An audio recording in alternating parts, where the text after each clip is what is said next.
Ne perdez plus des heures et des heures à éditer des tâches précises en montage qui peuvent être très simples.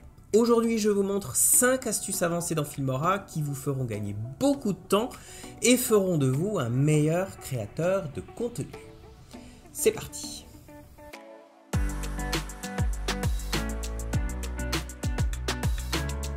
Modifiez l'apparence de la peau sans altérer l'arrière-plan. Pour y arriver, dupliquez votre clip et appliquez l'effet découpe intelligente. Sélectionnez la peau de votre actrice ou acteur, réduisez légèrement l'épaisseur des contours et augmentez le lissage des contours pour rendre la sélection plus discrète. Cliquez sur cette icône pour que Filmora traite l'ensemble du clip. Une fois terminé, cliquez sur Enregistrer. Alors depuis l'onglet Couleurs, vous aurez la possibilité maintenant de modifier les tonalités colorimétriques uniquement des parties du clip isolées. Ici, la peau de notre sujet, tout en laissant le reste de l'image tranquille. Alors vous verrez, vos vidéos vont vraiment briller après l'application de cette astuce. Comment fluidifier une animation ? Alors, il vous faudra d'abord modifier la vitesse de vos clips. Double-cliquez sur le premier. Rendez-vous dans l'onglet Vitesse en haut à droite et dans le sous-menu Modulation de la vitesse, sélectionnez le pré-réglage Flash en sortie. Réglez sur la vitesse maximale les 2 dernières images clés. Pour le dernier clip, on utilisera le pré-réglage Flash en entrée et on supprimera la seconde image clé pour rendre la transition plus fluide. Alors pour la touche finale, on se rend dans Effets, on trouve le flou directionnel et on le fait glisser dans la deuxième piste vidéo. Alors on le positionne entre nos 2 clips et on le coupe pour que sa durée soit similaire aux courbes de vitesse sur lesquelles on a travaillé juste avant. On se positionne ensuite au milieu de l'effet et on crée une image clé sur son paramètre longueur du flou réglé sur 15. On place la tête de lecture au début de l'effet et on diminue cette longueur du flou à 0, ce qui créera automatiquement une nouvelle image clé. On se positionne à la fin et on fait pareil. Et voilà une animation pro comme on les aime. Comment définir le même style pour tous les textes de sous-titres ? Pour changer le style de tous les textes de votre projet, vous n'êtes pas obligé de le faire un par un. Sélectionnez-les tous. Cliquez avec le bouton droit de la souris sur l'un d'entre eux et cliquez sur Convertir en SRT.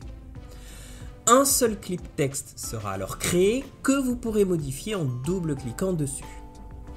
Une fois son menu avancé ouvert, vous pourrez y modifier toutes les valeurs de vos titres et textes et même les corriger si nécessaire. Une fois que vous êtes content avec le style que vous leur aurez donné, cliquez sur Appliquer à tous, Enregistrer et c'est tout. Vous aurez un design uniforme sur tous les textes de votre projet. Alors évidemment, si vous aimez ce genre de contenu, n'hésitez pas à liker la vidéo et à vous abonner à notre chaîne. Il y a pas mal de tutos de ce genre qui arrivent, notamment une petite surprise ce mois-ci. Comment importer d'autres images dans le créateur de miniatures ? Pour accéder au panneau des miniatures, rendez-vous dans le menu d'exportation et cliquez sur le bouton Éditer. Si vous souhaitez télécharger une image en particulier qui ne fait pas partie de votre projet, cliquez sur l'onglet « Depuis un emplacement local ». Recherchez sur votre ordinateur la photo que vous souhaitez utiliser et cliquez sur « Éditer ». Un nouveau menu va s'ouvrir et vous permettra de choisir parmi une grande variété de modèles personnalisables. Alors choisissez celui que vous préférez et une fois satisfait, cliquez sur Exporter en local. Vous aurez alors un petit message en pop-up qui va apparaître juste ici, qui vous permettra d'ouvrir le dossier sur votre ordinateur dans lequel la miniature a été enregistrée. Brillant! Comment personnaliser les panneaux d'édition ? Alors vous pouvez bien évidemment organiser votre interface Filmora en fonction de vos besoins et de votre style de montage. Il vous suffira pour cela de cliquer sur cette icône juste ici et un menu avec 6 options s'affichera. Alors par défaut, c'est l'espace par défaut qui sera automatiquement sélectionné, mais disons que vous souhaitez travailler sur une vidéo verticale en mode short YouTube. L'option courte vidéo sera un choix plus approprié car il configurera l'espace de travail pour maximiser le retour image en mode vertical. Alors moi, ma préférence va vers l'espace de travail par défaut, simplement parce que ça me permet de voir les paramètres d'un objet sélectionné dans la timeline en tout temps sur la droite sans avoir à double-cliquer dessus. Alors après, c'est une préférence perso, hein. À vous de trouver l'interface qui vous plaira en fonction de votre style d'édition.